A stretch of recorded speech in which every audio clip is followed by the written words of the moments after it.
Another edition of Beat the Closing Number presented by TheLines.com. You can follow The Lines on Twitter at TheLinesUS. You can follow The Lines MLB Baseball Betting Savant. I guess that's pretty much the same thing. But regardless, you can follow Mo on Twitter at Nuwwarah, 2 W's. He is having a fine baseball season, much better in the playoffs than I am after losing both of my bets yesterday on the Braves and the Twins. Don't follow me for baseball, but hopefully you follow my NFL bets and beat the closing number as we're having a great NFL season. 13-7 with spreads and totals in 2023. Last week, we went 2-2. Jags against the spread. Mo's first bet cashed.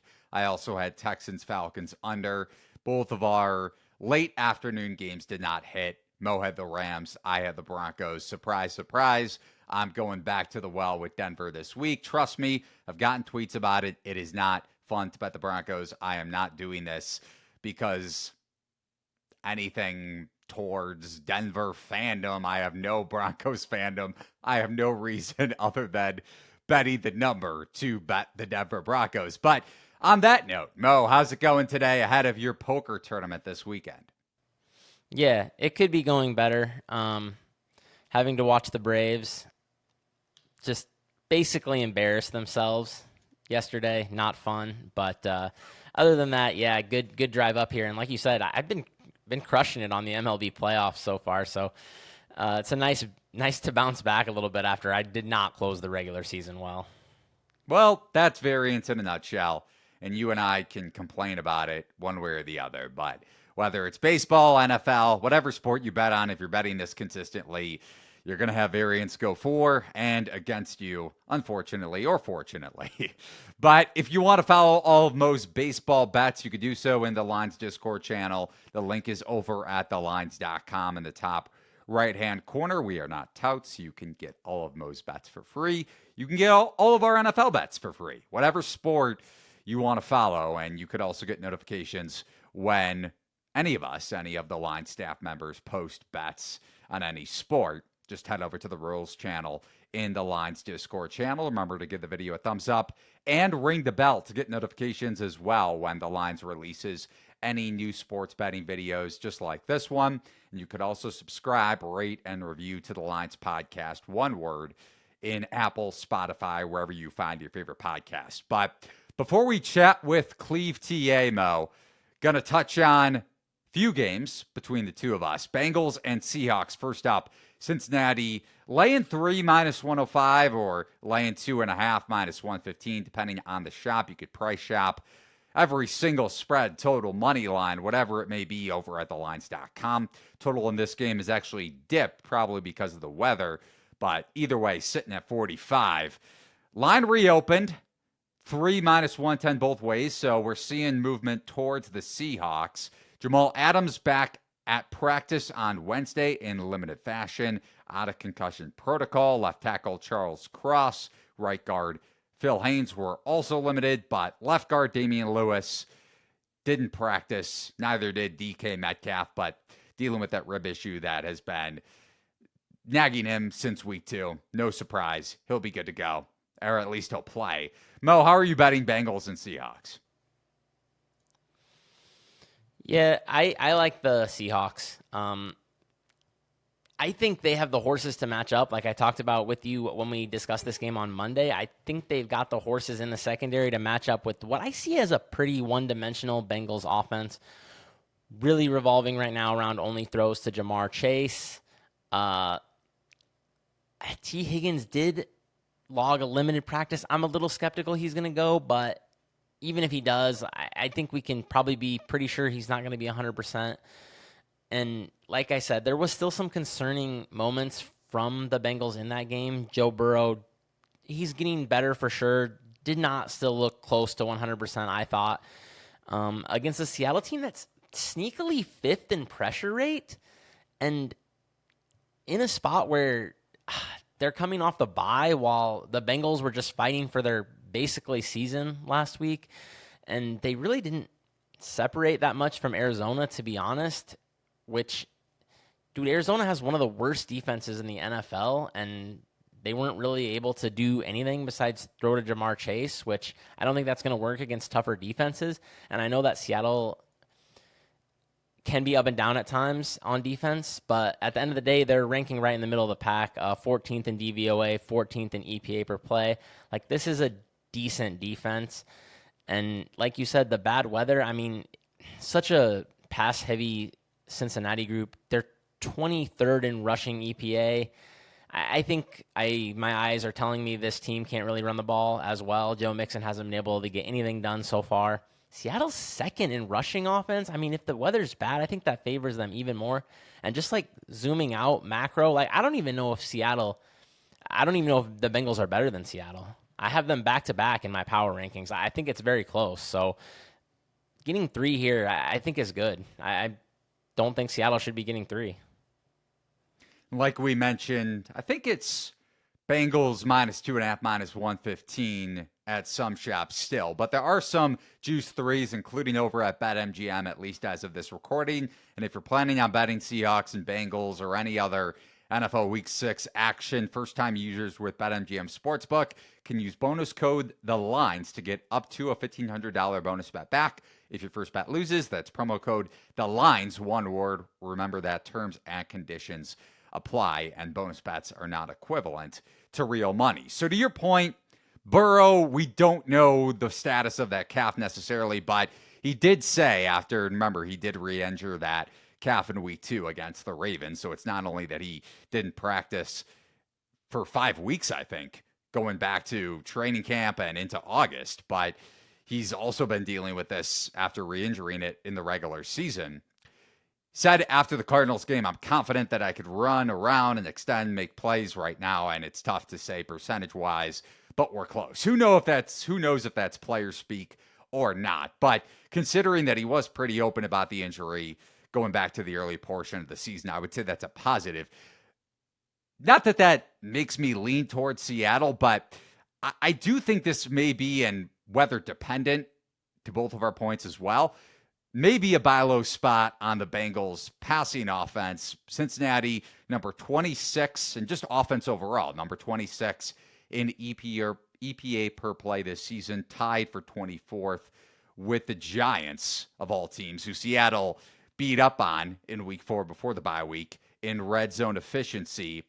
And this Seahawks pass defense really hasn't been tested yet outside of that Lions game in week 2, and they did win that one. But remember, they were bigger underdogs. I think opened around 5.5, 6. It was bet down to 4. But now you're talking about a field goal spread, and even lower than that, depending on which books you're using. Remember, at BetMGM, there's a 3 -15 if you're looking to bet Seattle like Mo is. But I do think, yes, both teams for me are about even in my power ratings as well, Mo, but potential buy low still for Cincinnati, just depending on how you're gauging the Burrow injury, I guess. Yeah, I mean, if this is just old Cincinnati, then yeah, this line's probably fair, but I'm still pretty skeptical that that's what we're going to see, to be honest. And like I said, the game against Arizona didn't really do that much for me. I mean, they have one of the worst secondaries, maybe the worst secondary, to be honest. So I am pretty skeptical they're going to be able to repeat that here, since basically every other team they've played has shut down this offense.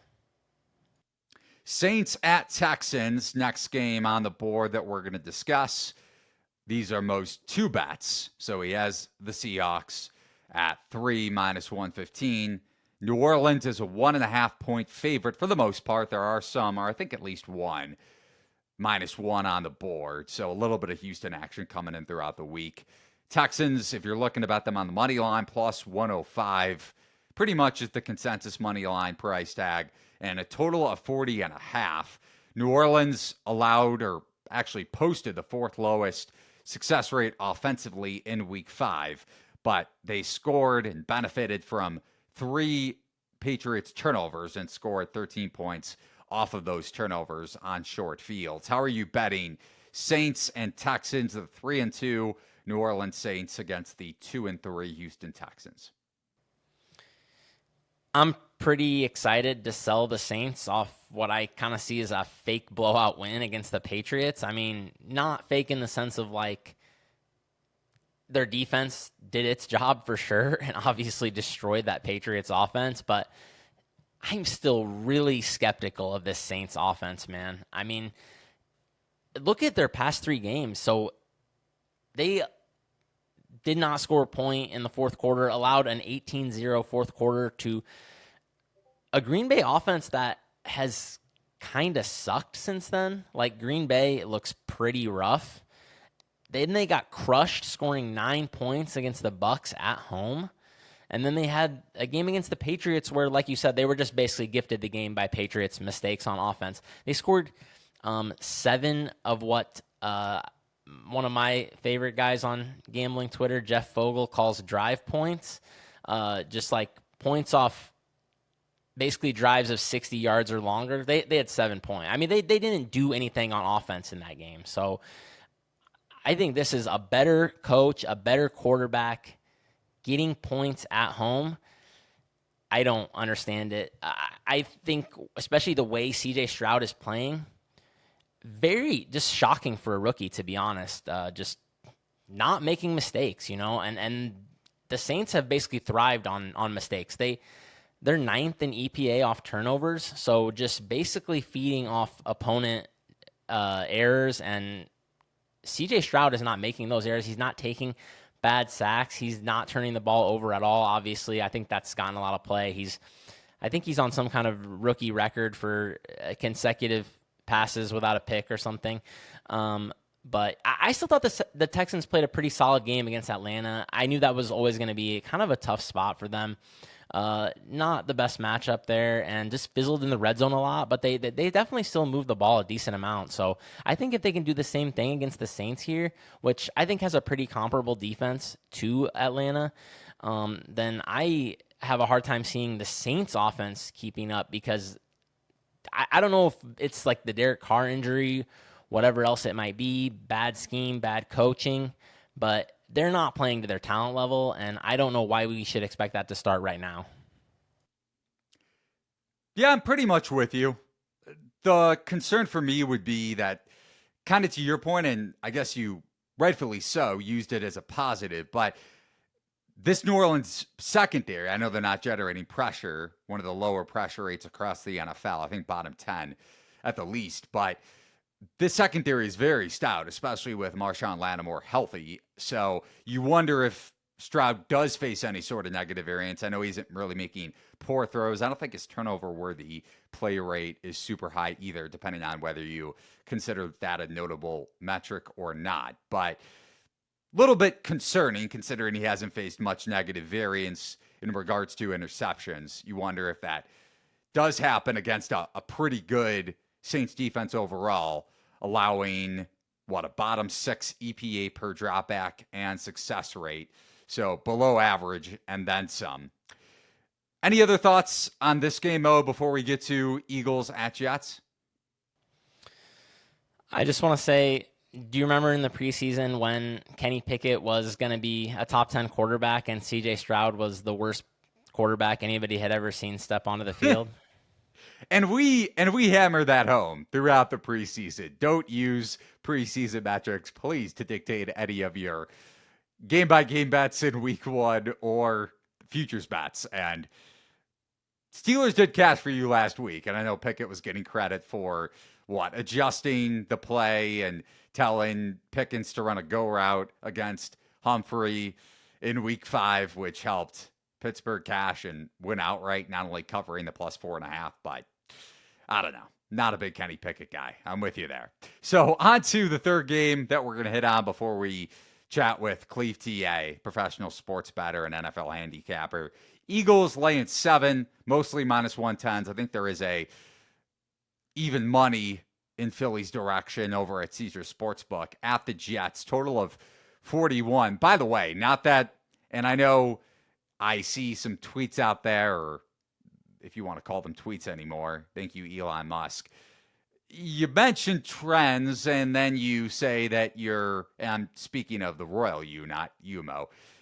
You got a lot of X users out there saying, well, can't bring up trends if you're not a trends guy. But I think they do provide context, not dictating a bet, but I think they are informational for sure. And there have been 23 games where the total has closed 42 or lower this season, and the underdog has cashed in 16 of those 23 games against the spread. And I think the rate is even higher when the dog is 3 or greater, getting 3 points or more. So that definitely lends itself towards a Jets bet. That's not the reason why I'm betting the Jets, but you and I touch on it all the time. When you have a lower total, it definitely correlates to the underdog. If you do think the total is low, and it's rightfully so at that price point. So I bet the Jets at 7, regardless of that. I bet him +7, -110. And if you go back to before the Rams game, though, on Sunday, and I know you bet the Rams, but when the Eagles have struggled to establish their ground game, which wasn't an issue against the Rams, Jalen Hurts has struggled as a result.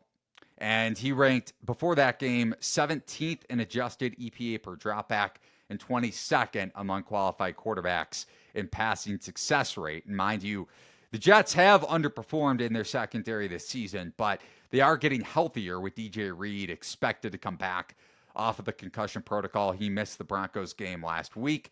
And you're talking about a top 10 Jets run defense. Quinnen Williams, Jermaine Johnson, two of the best defensive linemen in terms of stopping the run from an individual grade.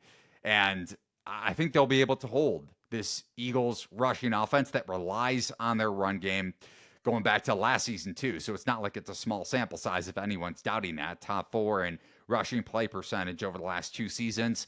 Very tough, very, very tough to trust this Jets passing offense and Zach Wilson specifically. Dead last in adjusted EPA per dropback this season. Elijah Vera Tucker, the Jets right tackle, is on injured reserve. I think dealing with an Achilles injury, and the Eagles have one of the best defensive lines in football. So Zach Wilson may in fact be seeing ghosts once again, as I wrote up in my Week 6 betting column.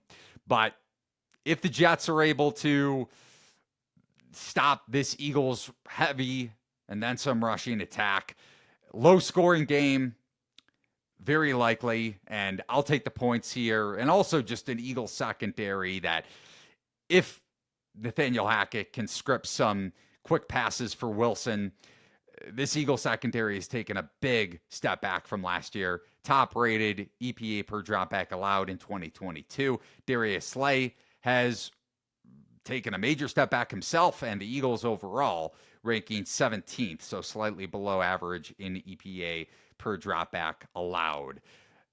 Also considering potential look-ahead spot for the Eagles with the Dolphins on deck and a very tough schedule after that. They go to Washington. Remember that Commanders game in Week 4 was not a cakewalk. We'll see what that spread is.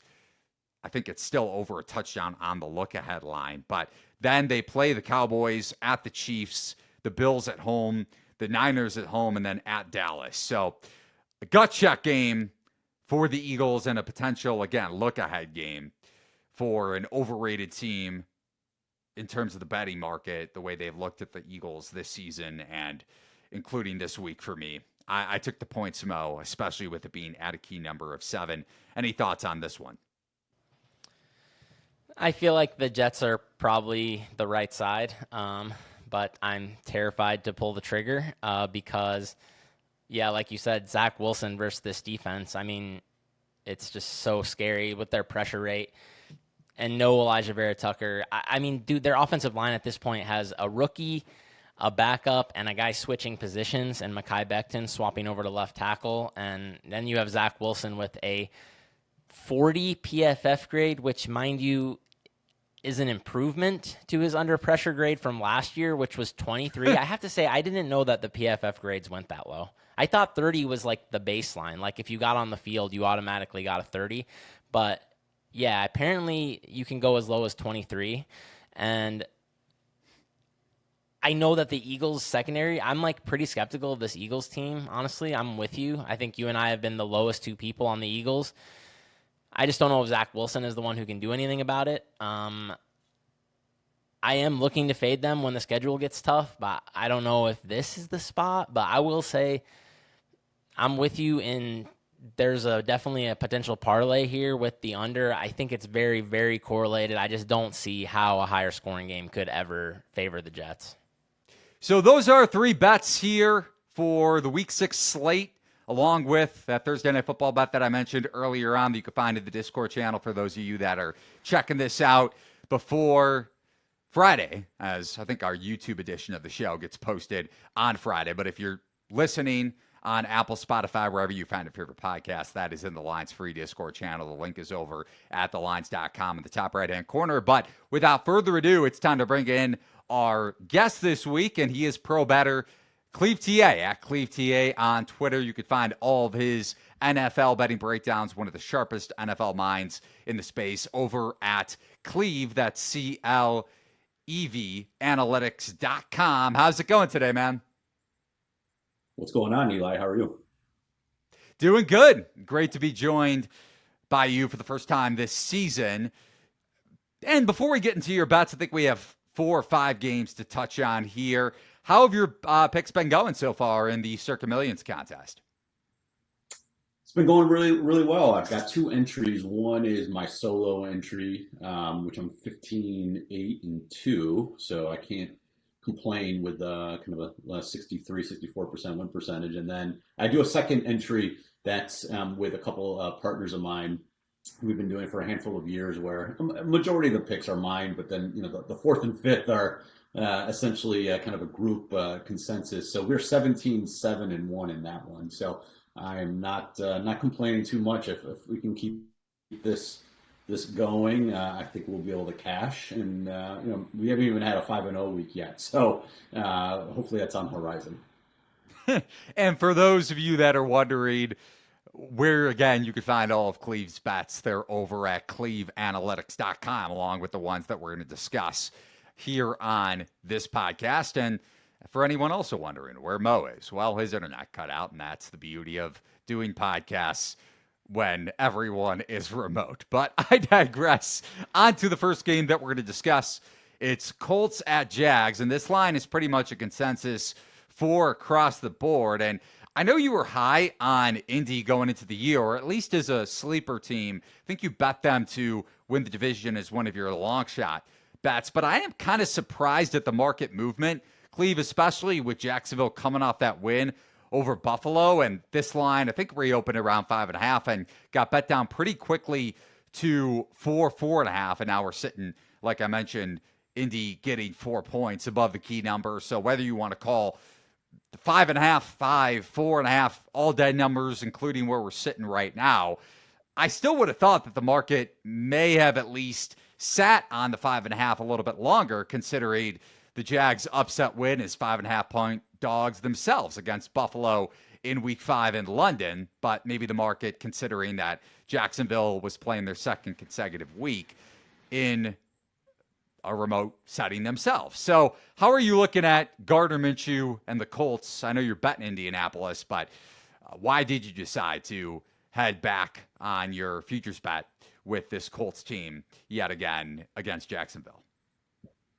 Yeah, so I should take it back because last week I was actually pretty heavy. My heaviest bet of the week was on the Jags against Buffalo. And really, for me, it was a combination of, I just thought that the Buffalo was being overpriced off that huge win against Miami, which I had Buffalo too. So it's kind of like this tale of kind of, you can connect all the dots here. But I thought that they were a little bit overpriced. I didn't think that there was any sort of consideration to the fact that Jacksonville, for the first time in history, a team was playing back-to-back weeks in London, so they already had their bodies adjusted, all those sorts of things. You had Buffalo coming in off that big win. And there was just no market consideration, at least I didn't think so, for the potential, because we didn't know, this has never happened before, but the potential that, the Jags would have a big advantage from a body clock standpoint and, a familiarity standpoint. And we saw, Buffalo came out completely, sleepwalking in that first half.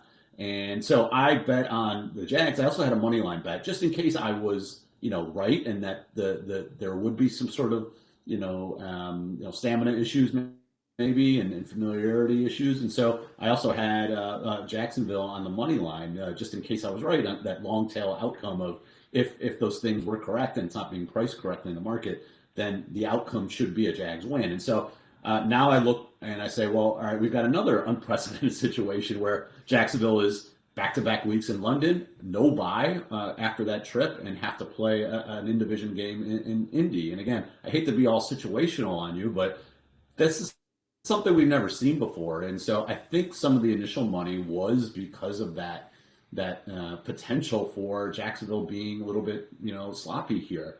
And I think it makes sense. I mean, again, we've never seen this before. Typically, when teams don't take a bye after a London trip, after a one-game London trip, there is a little bit of, I think 7 of the 11 times this has occurred, their opponents have gone over the team total. So we do have, teams that are, kind of 500 against a spread, but do allow their opponents to score more than the market indicates.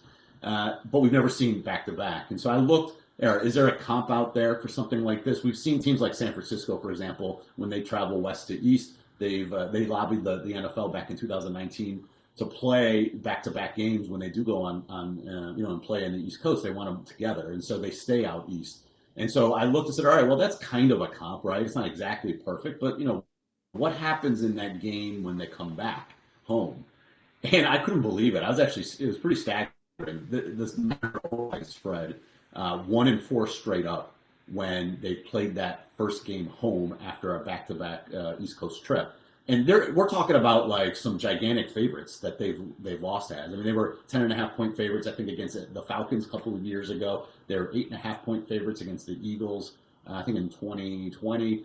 And so they lost those games outright. So like this, again, small sample, and it's not apples to apples, but at least it's like something to hang your hat on. So there is a chance that we could see a similar effect to the Jags that we saw with Buffalo last week. Again, if I'm right, I also took some alternative money line spreads with Indy as well for that long tail outcome. But separate from all that, I just think Indy is. I have a higher rating on the Colts in general. Again, as you mentioned, in the offseason, I had them winning the AFC South as a sleeper, and then I had the Jags a little bit lower than market. And I think it's played out like that. And they're just one of those teams that the Jags are a team I don't want to lay points with over a field goal ever. And the Colts are a team that I want to take as a dog over a field goal. Like that's just kind of how they play out, how they profile.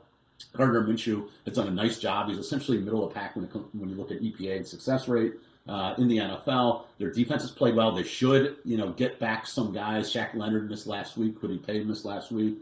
Those guys could come back. Their left tackle Bernard Raymond, who's been playing really well, has missed the last 2 games with a concussion. He should be back, and typically you miss that first. He got injured late in practice, late in the week before the Rams game, and then he missed last week. So he should be in line to come back this week. So they're going to get some reinforcements. I just think that there's not that much separating these two teams, and then there's no real home field advantage here for Jacksonville. And then when you include that potential for this kind of outlier rest issue with the Jags coming back from London, to me, I just think it makes sense for the Colts here, and that's probably why they took money initially. And looking at this defense too, you mentioned Kwity Paye, and I think he participated in full on Wednesday's practice. So this defense is fully healthy, unlike going into the game against the Titans last week, and they were able to pull that one off at home as 2.5. By the way, the Jags do have some injuries themselves, right? Like that, Zay Jones may not play. Walker Little, their right tackle, he's probably out. They've had some tackle issues. Cam Robinson got hurt. He should play. But so they've got some injuries on their own. So it's kind of one of those things where the Colts are the ones getting healthy and the Jags are hurting a little bit, and they're dealing with this travel issue. So we'll see what happens, but I'm banking on the Colts here. On to Seahawks and Bengals, and for those that checked out the early edition of this Beat the Closing Number podcast, Mo is on Seattle, and that line is pretty much, I think, split. There are Bengals -3s, -105s out there. Also Bengals -2.5s, -15s. How are you gauging this one? Yeah, I'm on Seattle. Obviously, grab the 3. There's plenty of books that have 3. I'm not I wasn't a huge Seattle guy coming in, but they've impressed me. Look, they're the only team to beat Detroit. That played blow for blow with the Lions on the road. Their one loss came in the opener when both their tackles were out mid game against now we know a pretty game Rams team. So that doesn't look as bad as it might have that first week. And, they've essentially blown everybody out that they're supposed to otherwise. And they're coming off a bye. They're getting healthier on defense. Jamal Adams will play following the concussion protocol.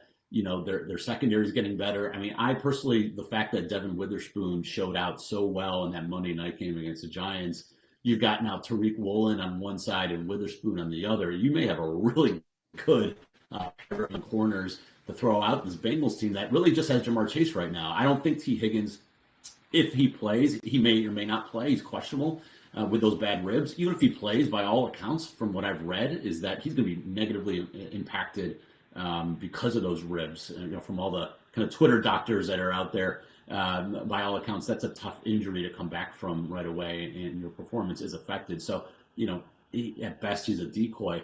And so I think that they can lock down Jamar Chase. Last week, I was on Cincinnati. I thought it was a good matchup. I thought that the Cardinals were being inflated a little bit versus perception and reality.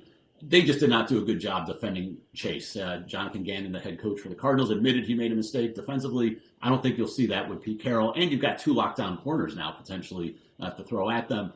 So, and Joe Burrow still isn't really moving.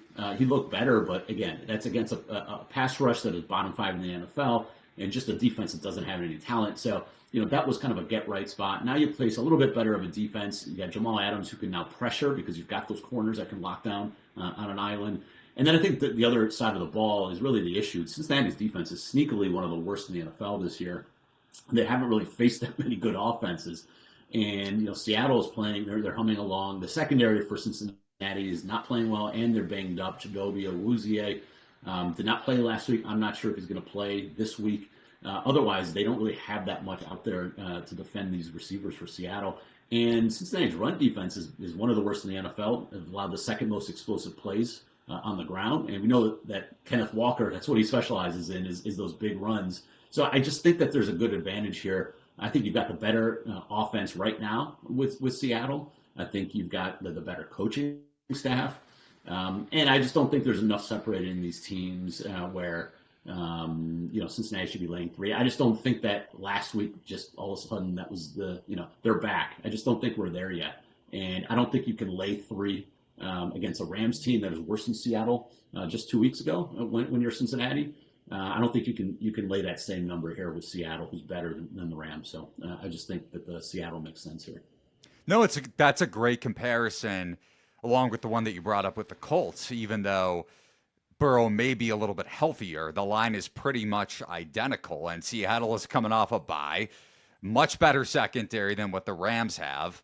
And you could use the Eagles game last week as a prime example of that, with Hurts able to dissect those corners for LA that were outperforming expectations. But you also have to take into account the schedule, as we've touched on throughout. And the Bengals, looking at their secondary in particular, you brought up with Awuzie potentially going to be out for this game, something I've hammered home pretty much on every podcast, that the Bengals were due for a lot of regression, and something you brought up in your preseason guide, actually, when it came to Cincinnati getting a little bit fortunate with that.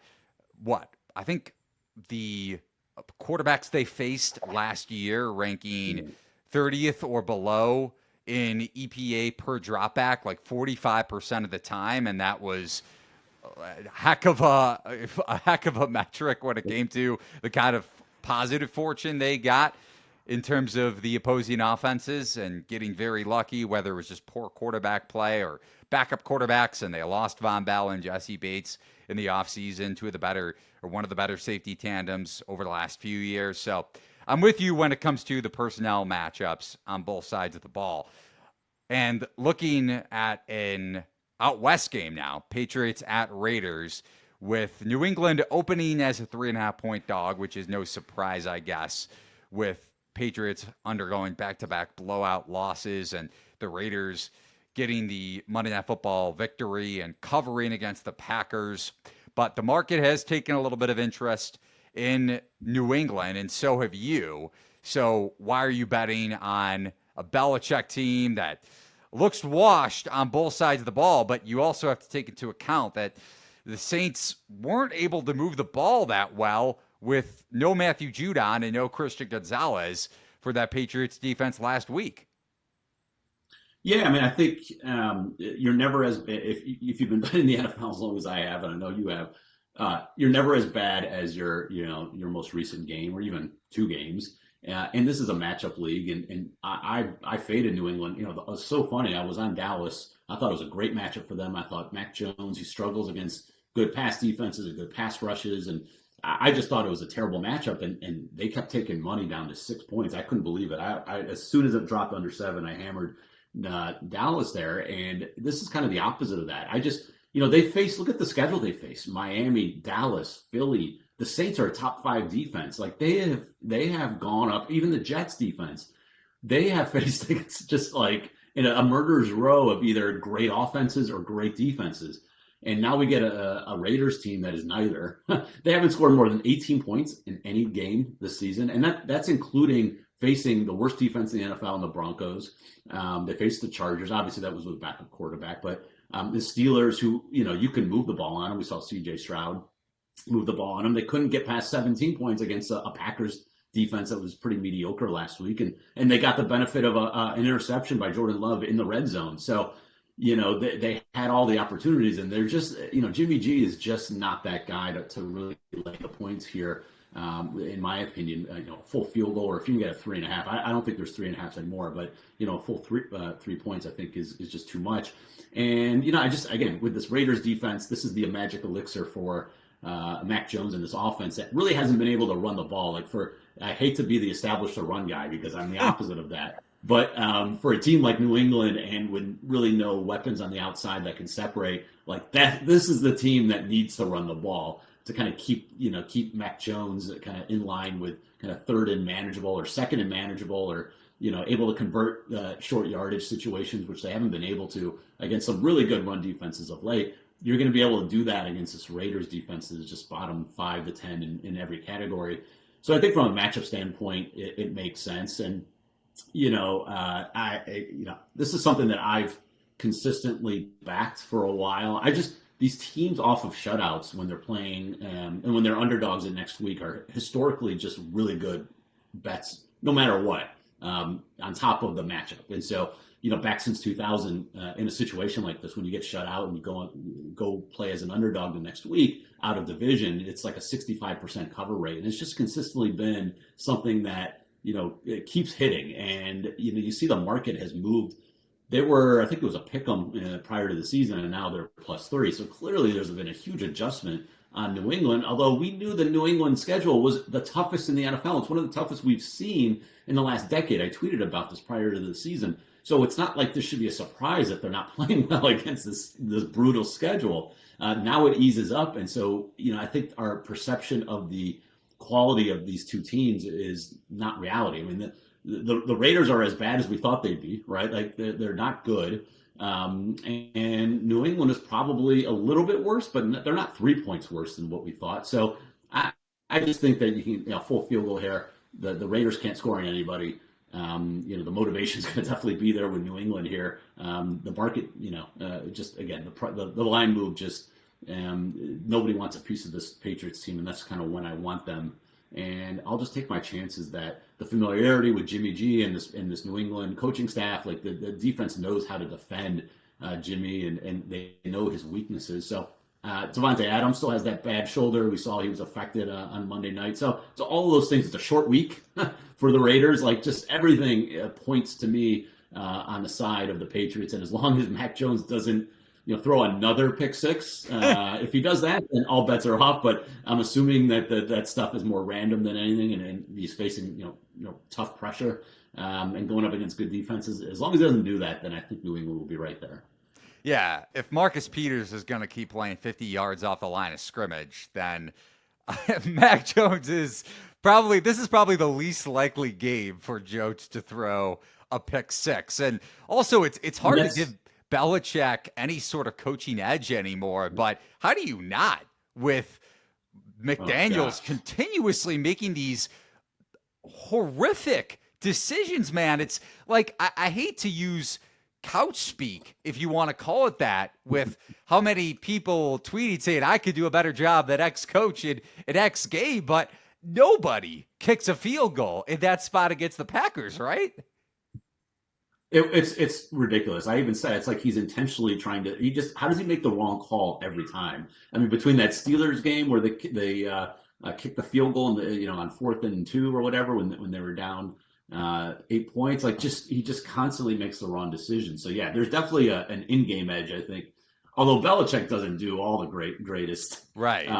He's not the TV guy that we probably think of, but still, I would take Bill over McDaniels right now. And one thing I forgot to mention, you talked about Peters playing off, like Patrick Graham, the defensive coordinator for the Raiders. That's what his MO is. Like he plays soft, he lets you run the ball, he does not want to get beat over the top, and that actually plays right into the hands of the Patriots. So the opposing teams have actually run the ball at the 5th highest rate over expected versus the Raiders because they let you run. They want you to run. And if they're going to let Mac Jones in this offense run the ball with Ramondre Stevenson, okay, that's what we need. If you're a Patriots backer, I'm fine with that. So they'll get some soft looks, hopefully, and that will help this offense. So I think, like I said, all that kind of throw it in a pot and it comes up Patriots. Hold your nose, but Patriots are definitely the correct side, in my opinion here. Yeah, and you go back to that Monday Night Football game, too. Good point that you brought up with that Raiders run defense. A.J. Dillon, 3.8 yards per carry isn't great, but it's a heck of a lot better than the efficiency that he showed with Jones out from weeks 2 through 4. So if Las Vegas is going to allow New England to run the ball and also play off, that definitely benefits Jones and Ramondre Stevenson and even an anemic Patriots offense at that under Bill O'Brien, with him being back on this Patriots coaching staff. But a couple more games I want to touch on, Cleve, and thanks for the time, as always. A bet that I made, so we're kind of going head-to-head, even though you bet this before it hit the key number of 7. Eagles lane 7 at the Jets. I took the 7 -110 with New York, regrettably, or hopefully not regrettably, but just in the sense that it's very difficult to back Mac Jones. I faded him last week, but I do think catching 7 with a healthier Jets secondary, assuming DJ Reed is back, it gives you more cornerback depth and one of the better cornerback duos, really, when it's Sauce Gardner and DJ Reed, and also a Jets run defense that should be able to limit this Eagles offense when they're not humming. It's a much different look when Jalen Hurts is forced to kind of put the ball or through the air more often than Brian Johnson and this Eagles offense really wants to, considering how run-centric they are. So what went into your Eagles-Jets handicap? Yeah, I mean, I should note, I took -6 on Monday. So I knew it would get to 7. That was like clear as day to me. I couldn't believe it. I think it opened 6.5 and went down to 6. I was like, that doesn't make any sense. So yeah, I liked it a lot more at 6. Went pretty heavy. When it gets to 7, that's kind of that's my stopping point. So that was part of the reason I just knew the line would move up. And it was really right after Elijah Vera Tucker was announced out. That was just a home run spot for me. It's already a big mismatch. You got a top 5 pass rush. You got Jalen Carter in there against the middle of that weak Jets O-line, and now you lose your best offensive lineman in Tucker. And Dwayne Brown, the backup, is on IR. You're going to have to go to Max Mitchell to play right, and Becton's going to be on your left side probably. So, Max Mitchell is one of the worst tackles in the NFL last year by PFF. So this is just a brutal matchup along the trenches. And we know Zach Wilson is not, even against the Broncos, he had a negative EPA. His success rate was 43%. It's not like he was the reason that they moved the ball. It was all Breece Hall. And Philly's got a top 5-10 run defense. So I'm just not sure where the Jets are going to be able to move the ball. It's supposed to be, again, another bad weather situation. So maybe you get the Eagles play conservatively against a good defense, and it's a lower scoring game, and then that 7 becomes a lot more valuable. So, from that perspective, I can understand why you'd want to go that route. I just think that whenever you get a game like this where the trenches are such a huge mismatch, there's just nothing you can do as a quarterback, especially one that's Zach Wilson. So there's just nothing you can do. Like when you just have no ability to step up, when you're constantly being harassed, like where's he going to go with the ball?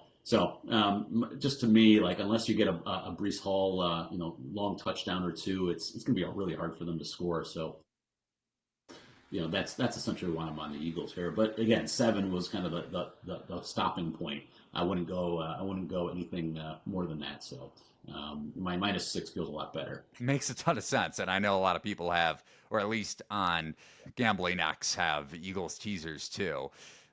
Rightfully so. One other game I want to hit on that I know you don't have a bet on, but you follow the Browns so closely. For those of our listeners and viewers that don't follow you on Twitter at CleveTA, CLEVTA.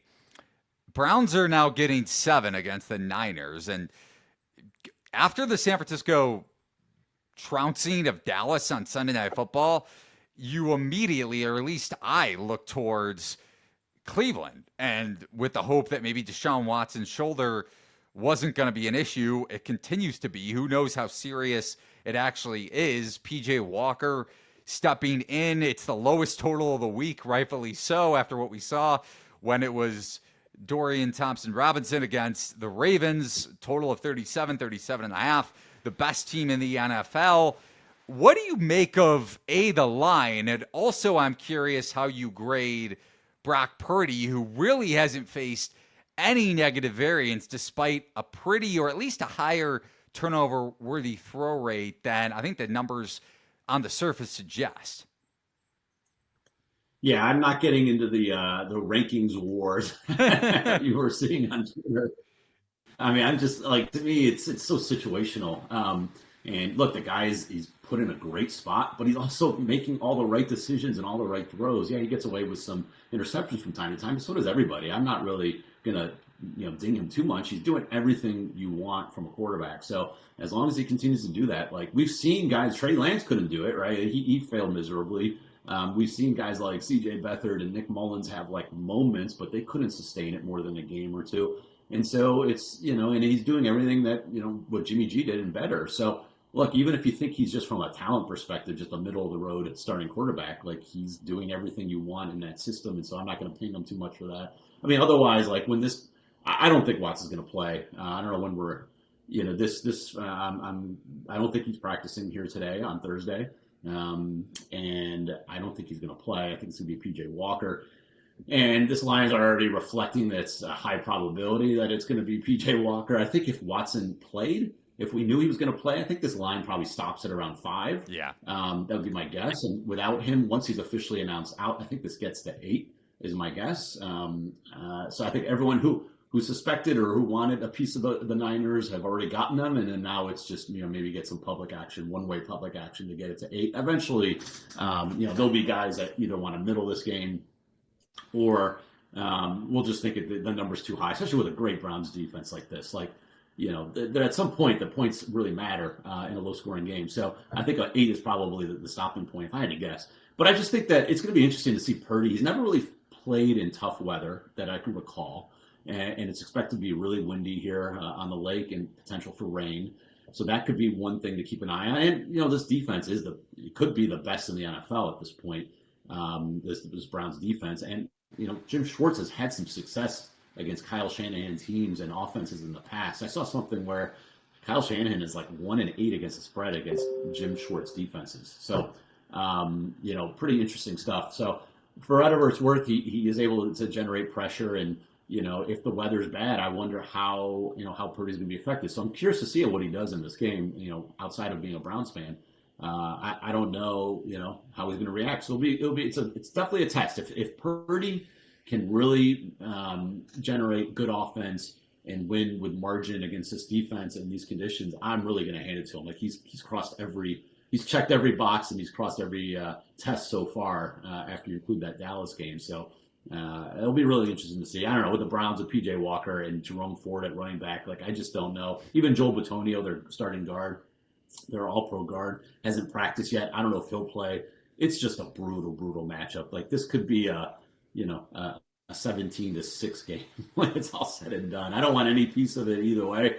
I'm just going to pray that they keep it competitive and they don't lose the locker room here. But that'd be my guess. And going back to your Shanahan-Schwartz point, small, very, very small sample size.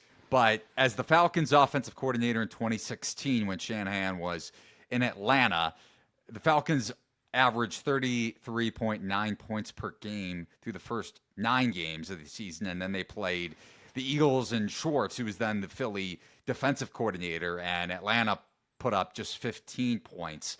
And it was the only time that season that the Falcons didn't score at least 23 points, and that was when Matt Ryan was in his prime. And we've seen it's not a one-game sample size when you think about how much Schwartz has really elevated this Browns defense. Yes, they've added personnel up front that have bolstered their pass rush. Assuming Garrett is healthy, I think Purdy will have more heat on him in the backfield than what we saw in that Cowboys matchup, which to me was a little bit surprising. And also this Browns secondary is one of the better units in the NFL. And yes, the score wasn't, at least the final score wasn't really indicative of the Browns defense having success against the Ravens, but you keep in mind the Thompson Robinson turnover that set up Baltimore in a goal-to-go situation. So I'm with you, man. I'm very high in Cleveland's defense. I know Mo, who is still absent in this portion of the podcast, was very upset considering he had, I think, Browns to some sort of futures bet correlated with the Browns allowing the fewest points per game this season, and the Steelers result in week 2 where their defense scored points. So that obviously negates his bet, even though the Browns defense didn't allow the actual points in that situation. He was very high, and then some on Cleveland's defense going into the year. So if Watson was playing and the shoulder injury was projected to be a little bit better, I think I would have a bet on the Browns. But yeah, even if PJ Walker performs a little bit better than Thompson Robinson, I don't see how you could bet Cleveland in this game. Yeah, it's one of those where you either got San Francisco early at a great number, or you just kind of sit it out, in my opinion. Like, there's just no way you can really feel comfortable. Even if Purdy struggles, like, the defense might score. They may get turnovers in the in the territory and get short fields. So there's just too many unknowns at this point. So now, look, if it gets to 10 or something insane like that, then okay, maybe I'll take a look at the Browns. I don't think it'll get there, but that's when I would really look at a Browns bet, even with PJ Walker. But otherwise, I'm just kind of sit it out. He is Cleve TA. You can follow him on Twitter at Cleve TA. Find all of his betting breakdowns over at Cleveanalytics.com. Thanks so much for joining the Beat the Closing Number podcast today, Cleve. Really appreciate it. Thanks, man. So for Mo, who is absent, unfortunately, for the back half of this podcast, you heard his bets in the first half of Beat the Closing Number, and you heard what I got going on as well for the NFL Week 6 card. So for Cleve and for Mo, and like I mentioned earlier, if you're planning on betting any of the NFL Week 6 action, first-time users with BetMGM Sportsbook can use bonus code THELINES to get up to $1,500 in bonus bets if your first bet loses with BetMGM. And remember, you can also sign up for free NFL contests with free prizes over at play.thelines.com. So for Mo, for Cleve, and for myself, Eli Herskovich, thanks for watching and listening to another edition of Beat the Closing Number. So long, everybody.